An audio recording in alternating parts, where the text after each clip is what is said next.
এক শিল্পপতিকে, সে 3 রাত্র স্বপ্নে দেখছেন যে অমুক ফলওয়ালাকে উমরা করাও, অমুক ফলওয়ালাকে উমরা করাও। প্রথম দিন দ্বিতীয় দিন সে পুরুক্ষেপ করে নেয় যে হয়তো এটা এমনি দেখতেছি। তো তৃতীয় দিন বড় কঠোর ভাবে দেখছেন, কঠোরতার সাথে স্বপ্ন সামনে আসছে যে তুই করাবি কি করাবি না বল। তো সে ঘুমের থেকে উঠছে, কোনো মতে তার নাম্বার জোগাড় করছে, করে তাকে ফোন দিছে, তোমাকে আমি উমরা করাইতে চাই। সে একটা অট্ট হাসি দিয়া বলছে যে আমি তো নামাজই পড়ি না, আমি আবার কি উমরা করব? আমি তো মসজিদই চিনি না, উমরা আবার কি করব আমি?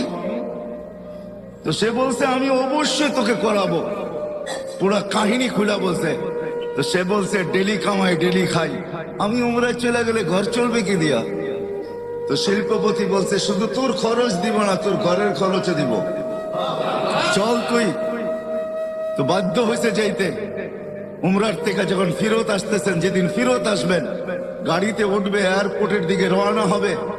তো বলছে মালিক 2 রাকাত নামাজ পড়া নিতে চাই, আবার জীবনে আসা হয় কি না হয় জানি না। তো বলছে পড়া নেই।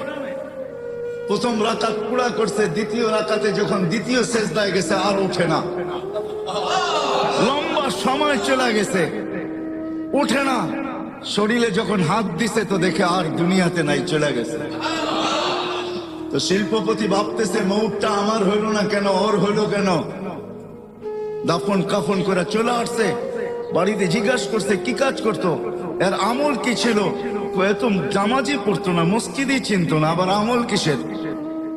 বলছে এরকম মৌত হলো তো হলো কি কইরা? কোন সূত্র অবশ্যই থাকবে। বলে সূত্র একটাই আছে, হয়তো হইতে পারে। বলে সেই সূত্র কি? বলে ফল বেচা যখন বিকালে বাজার করে ফিরতো, তো আমাদের প্রতিবেশী এক বিধবা আছে, কিছু এতিম বাচ্চা সাচ্চা নিয়া ঘরের জন্য যা আনতো তাই কিনা নিয়ে আসতো এদের জন্য।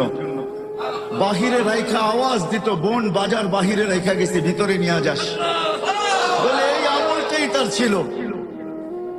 তো শিল্পপতি বলতেছে হ্যাঁ, এই আমলের কারণেই তার এই মৌত।